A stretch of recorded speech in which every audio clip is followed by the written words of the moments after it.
Acabamos de dicir que existen dous infinitivos, o infinitivo que non se conxuga e o infinitivo conxugado. O infinitivo que non se conxuga, o que che indica a conxugación a que pertence ese verbo, vale? Pois sería amar, por exemplo, comer e vivir. Recordade que aquí sempre temos raíz, despois a vogal temática, que é propia a que indica esa conxugación, e este que sería o morfema aspectual, ou como se chama nas números gramáticas, morfema substancial. Pero despois en galego temos o infinitivo conxugado, que xunto co portugués é algo moi característico do noso idioma que cada vez se usa menos. O infinitivo conxugado como se crea? E para que se crea? Ben, créase para indicar a persoa que realiza a acción. Porque se ti pos un verbo en infinitivo, non sabes que persoa realiza a acción, porque o infinitivo, este infinitivo, non ten persoa, non hai P1, P2, P3, P4, P5, P6, como no resto dos tempos, vale? Entón, cando nos conxugamos o infinitivo, o que queremos é deixar claro cal é o suxeito que realiza a acción. Entón, para indicar isto, hai que conxugalo nas 6 persoas. Cales son as marcas? Como se crea o infinitivo conxugado? Cales son os morfemas que se usan? Pois moi fácil, nos partimos sempre do infinitivo normal, amar. Esa sería a primeira persoa do infinitivo conxugado. Despois, a segunda sería amares, con morfema de modo tempore. Por certo, o R de amar na P1, ese sería morfema de modo tempo. En amares temos morfema de modo temporé e o morfema de número persoa S, que se vos recordades era o morfema que soía levar a segunda persoa. Despois, na terceira persoa, temos exactamente a mesma forma que na primeira, amar, outra vez, con ese R morfema modo tempo. P4, amarmos, volve a aparecer ese R, morfema modo tempo, con mos, morfema de número persoa, como xa vimos. Quinta persoa, amar, des, volve a aparecer o R, morfema de modo tempo, e ese des, morfema de número persoa, xa visto. E na P6 temos amaren, morfema de modo tempo, re, e morfema de número persoa, este N. E vedes sempre a vogal temática aí despois da raíz. Este sería o infinitivo conxugado en galego. Pero despois tamén temos un futuro de subxuntivo que está prácticamente en desuso, prácticamente morto, pero que algúns escritores usan cando escriben. Ese futuro de subxuntivo faise de dúas maneiras distintas dependendo de se o verbo é regular ou se o verbo é irregular.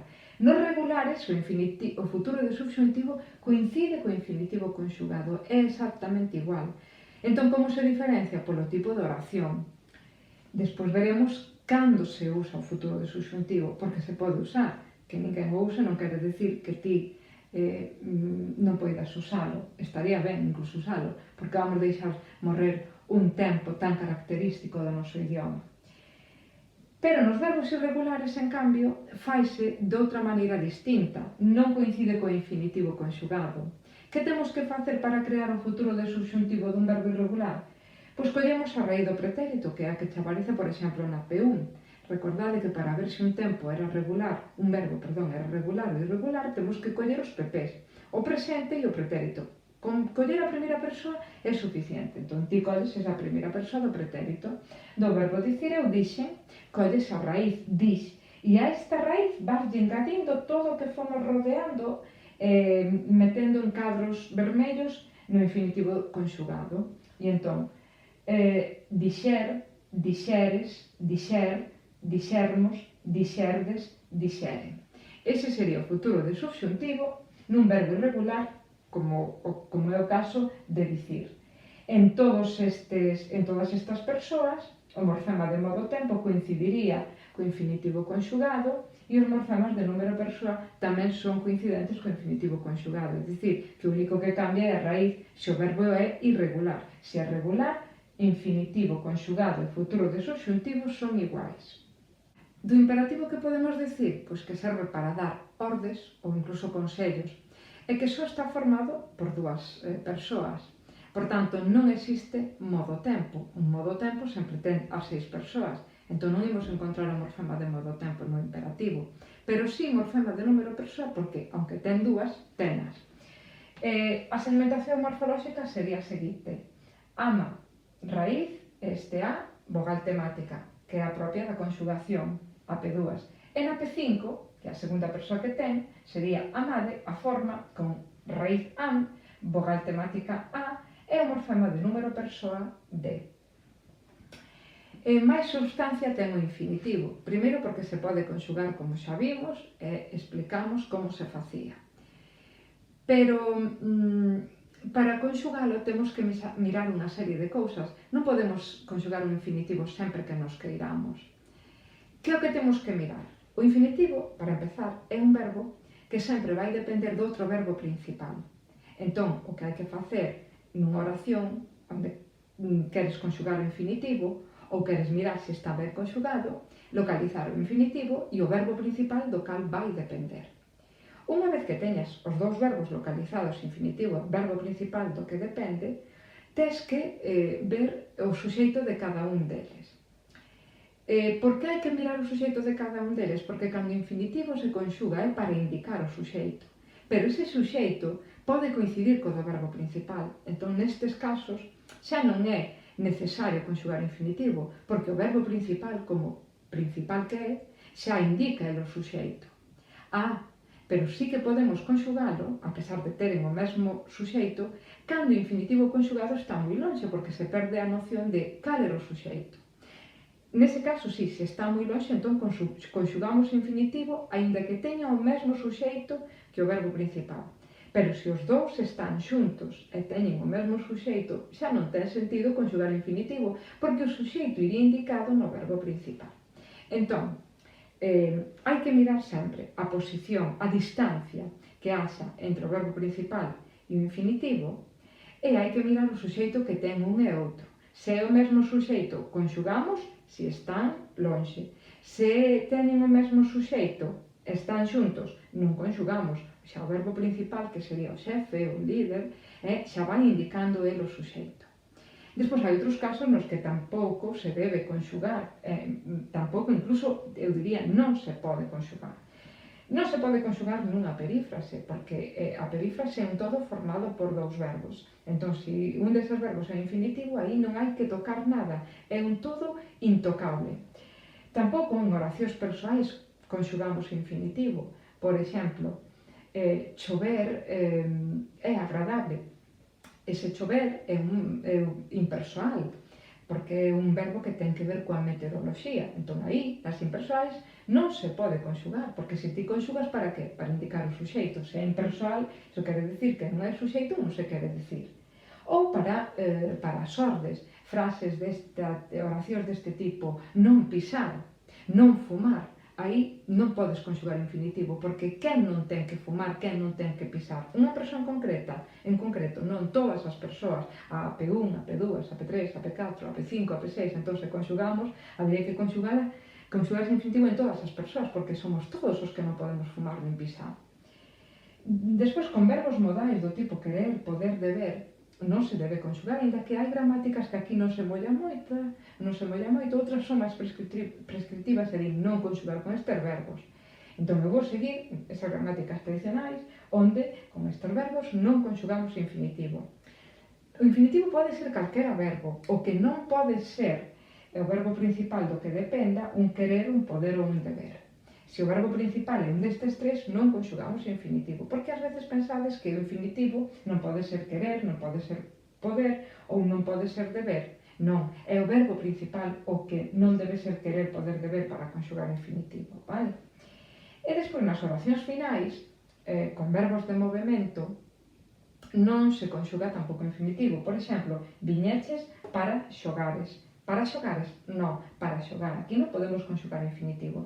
Vedes que o verbo principal é un verbo de movimento. O verbo de movimento ten que ser o verbo principal, non o infinitivo. E despois temos que ter, como todas as oracións finais, a preposición para máis o infinitivo. E ese infinitivo non se conxugaría.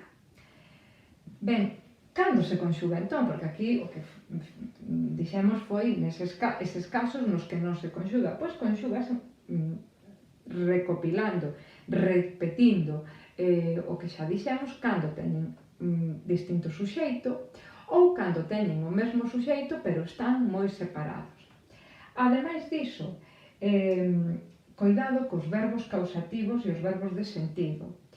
Poños aquí no medio das dúas columnas porque con estes non se debe conxugar, pero tampouco existe unha prohibición expresa en moitas gramáticas. Entón, mellor non conxugalo. Cales son os verbos causativos? Son os verbos do tipo mandar, facer, permitir, deixar. Unha oración para que vos acordedes. Rosa manda facer exercicios, pero permite deixar algún sen facer, vale? Estes son os verbos. E os verbos de sentido, cando o verbo principal sexa de sentido tamén, mellor non conxugar o infinitivo. Pero recordade, verbos causativos e verbos de sentido serían os verbos principais, vale? Dos cales dependería ese infinitivo que nestes casos non conxugar. E aquí abaixo puxenvos que o contexto ideal para conxugar o infinitivo é cando aparece preposición máis infinitivo máis verbo principal, sempre que non sexa un destes verbos.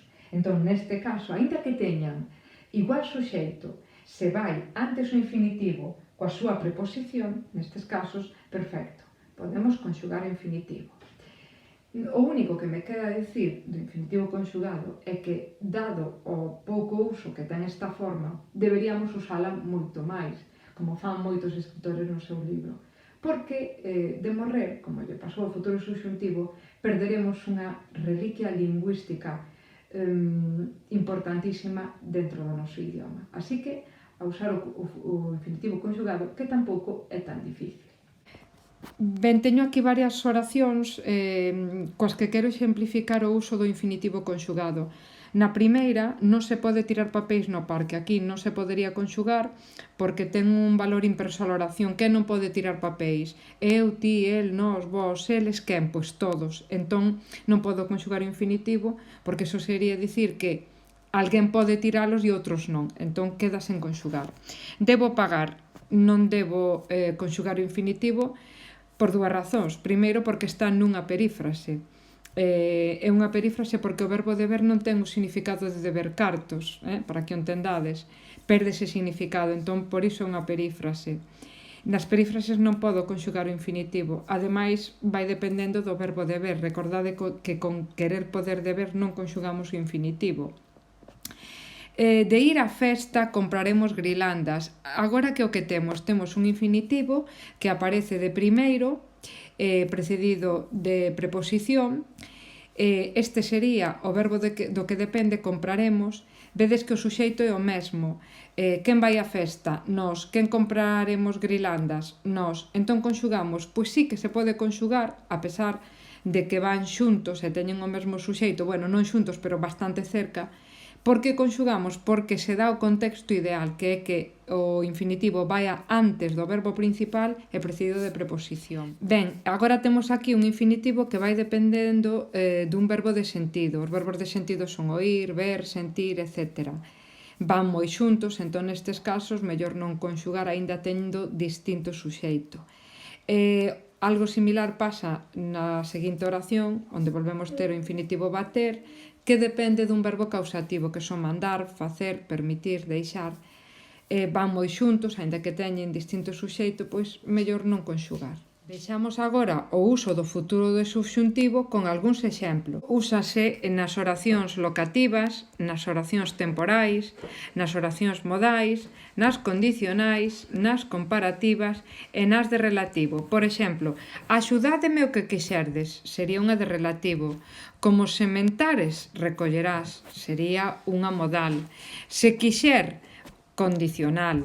Onde fores, seguireite, unha de lugar ou locativa. Chora tanto como quixeres, unha comparativa. Cando as pedras deren berros, eime apartar de ti, unha temporal.